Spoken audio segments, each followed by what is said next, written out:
Le roman de Chamonix, nouvelle édition, le dernier livre de Sophie Queneau, aux éditions Paulsen, Guérin-Chamonix. Quelques mots de Sophie Queneau. Exactement, c'est l'histoire de Chamonix. Alors, c'était difficile de trouver une date de début parce que c'est très long, l'histoire de Chamonix.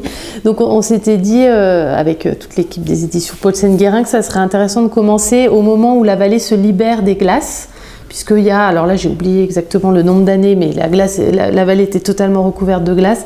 Donc on commence par suivre un gros bloc qu'on appelle un bloc erratique qui est posé sur un glacier, qui descend avec le flux du glacier et qui se pose à Servoz, au niveau de Servoz, et qui va rester posé là évidemment des milliers d'années et qui va voir arriver les tout premiers habitants de la vallée qui arrivent par Servoz puis qui petit à petit vont s'infiltrer. Donc voilà, c'est vraiment à partir de là, c'est toute l'histoire de la vallée jusqu'à maintenant, 2023, avec des chapitres qui démarrent toujours par des scènes assez que j'ai essayé de rendre le plus vivantes possible pour que ce soit pas de l'histoire trop académique. D'ailleurs, je ne suis pas historienne, donc voilà, je ne vais pas marcher du tout sur les plates-bandes de tous les historiens qui ont... Là, il y a une certaine liberté dans la manière de raconter.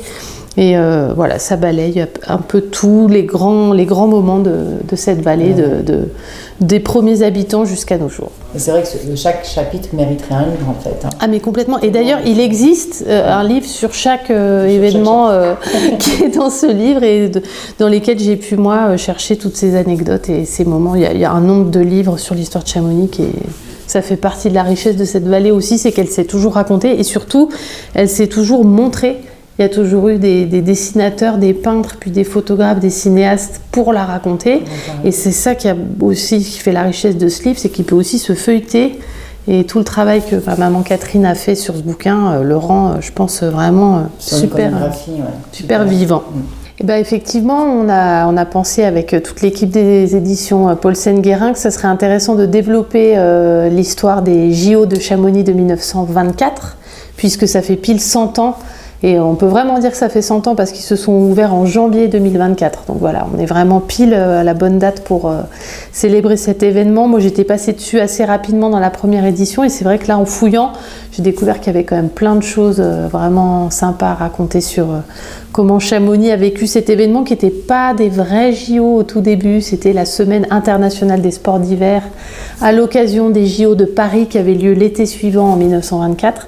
Mais le comité olympique français avait sa petite idée derrière la tête et le jour J, les athlètes ont prêté quand même serment sous le drapeau olympique. Donc voilà, c'était les premiers Jeux olympiques d'hiver. Et oui, c'est incroyable. Qu'est-ce qu'il y avait comme section, comme sport représenté? Alors c'est pas du tout comme aujourd'hui où je pense quand même que le ski est un peu l'épreuve que tout le monde attend aux Jeux olympiques d'hiver. Là, c'était vraiment les sports de patinage. Le hockey avait un succès énorme, il y avait je sais pas combien de matchs de hockey, des épreuves de patinage artistique où les Français, le couple qu'on voit sur la couverture a eu une médaille de bronze pour la France, une des 3 seules médailles de la France pendant ces JO.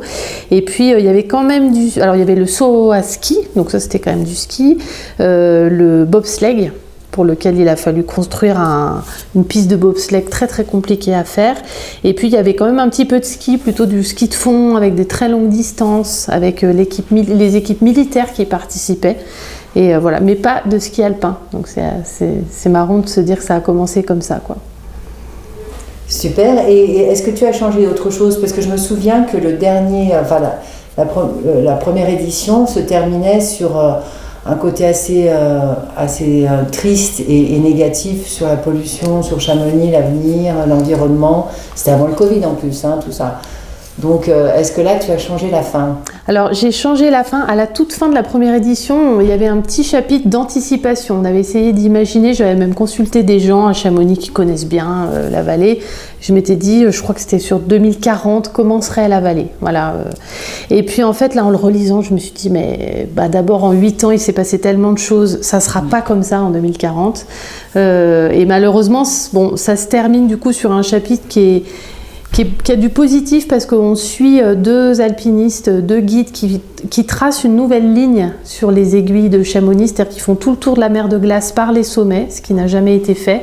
Ils font ça l'été 2022, donc c'est beau parce que c'est vraiment ça, Chamonix, c'est des alpinistes qui sont tout le temps en train de réinventer la montagne, de nous faire rêver, et en même temps, c'est un été qui est catastrophique en montagne au niveau des conditions atmosphériques. On en est à la 5e canicule au moment où ils font ça.